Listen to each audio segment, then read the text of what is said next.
وہ دونوں بھائی 40 سال سے آپس میں اتفاق سے رہ رہے تھے۔ ایک بہت بڑا زرعی فارم تھا جس میں 7 گھر تھے۔ دونوں خاندان ایک دوسرے کا خیال رکھتے، اولادوں میں بھی بہت پیار اور محبت تھی۔ ایک دن دونوں بھائیوں میں کسی بات پر اختلاف ہو گیا اور ایسا بڑھا کہ نوبت گالی گلوچ تک جا پہنچی۔ چھوٹے بھائی نے غصے میں دونوں گھروں کے درمیان ایک گہری اور لمبی کھائی کھدوا کر اس میں قریبی نہر کا پانی چھوڑ دیا تاکہ ایک دوسرے کی طرف آنے جانے کا راستہ ہی نہ رہے۔ اگلے روز بڑے بھائی نے ایک ترخان کو اپنے گھر بلایا اور کہا کہ سامنے والا فارم ہاؤس میرے بھائی کا ہے جس سے آج کل میرا جھگڑا چل رہا ہے۔ اس نے میرے اور اپنے گھروں کے درمیان جانے والے رستے پر ایک گہری کھائی بنا کر اس میں پانی چھوڑ دیا ہے۔ میں چاہتا ہوں کہ میرے اور اس کے فارم ہاؤس کے درمیان تم 8 فٹ اونچی باڑ لگا دو تاکہ میں اس کی شکل دیکھوں اور نہ اس کا گھر میری نظروں کے سامنے آئے، اور یہ کام جلد از جلد مکمل کر کے وہ جس کی میں تمہیں منہ مانگی اجرت دوں گا۔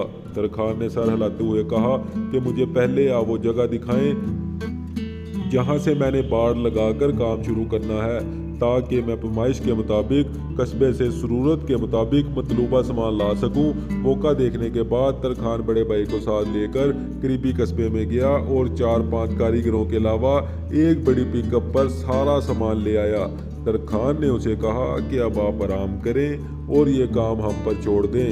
ترخان اپنے مزدور کاریگروں سمیت سارا دن ساری رات کام کرتا رہا۔ صبح جب بڑے بھائی کی آنکھ کھلی تو یہ دیکھا اس کا منہ لٹک گیا کہ وہاں کوئی چیز بھی نہیں تھی۔ غور کرنے پر معلوم ہوا کہ ایک بہترین پل بنا ہوا ہے۔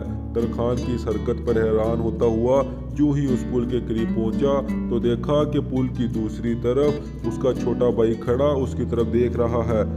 چند لمحے وہ خاموشی سے کھڑے کبھی کھائی اور کبھی اس پر بنے ہوئے پل کو دیکھتے رہے۔ چھوٹے کی آنکھوں میں آنسو آ گئے کہ میں نے باپ جیسے بڑے بھائی کا دل دکھایا، مگر اس کے باوجود وہ مجھ سے تعلق توڑنا نہیں چاہتا۔ بڑے نے جب اپنے چھوٹے بھائی کی آنکھوں میں آنسو دیکھے تو اس کا بھی دل بھر آیا اور سوچنے لگا کہ غلطی جس کی بھی تھی، مجھے یوں جذباتی ہو کر معاملہ بگاڑنا نہیں چاہیے تھا۔ دونوں اپنے اپنے دل میں شرمندہ، آنکھوں میں آنسو لیے ایک دوسرے سے بغل گیر ہو گئے۔ ان کی دیکھا دیکھی دونوں بھائیوں کی بیوی بچے بھی اپنے گھروں سے نکل کر بھاگتے اور شور مچاتے ہوئے پل پر اکٹھے ہو گئے۔ بڑے بھائی نے ترخان کو ڈھونڈنے کے لیے ادھر ادھر نظر دوڑائی تو دیکھا کہ وہ اپنے اوزار پکڑے جانے کی تیاری کر رہا ہے۔ بڑے بھائی جلدی سے اس کے پاس پہنچا اور کہا اپنی اجرت تو لیتے جاؤ۔ ترخان نے کہا اس پل کو بنانے کی اجرت میں آپ سے نہیں لوں گا بلکہ اس سے لوں گا۔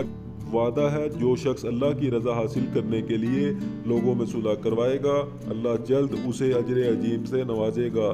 یہ کہہ کر ترخان نے اللہ حافظ کہا اور چل پڑا۔ نوٹ: کوشش کریں کہ اس ترخان کی طرح لوگوں کے درمیان پل بنائیں، نہ کہ لوگوں کو ایک دوسرے سے جدا کرنے کا سبب بنیں۔ برائے مہربانی دیواریں نہ بنیں۔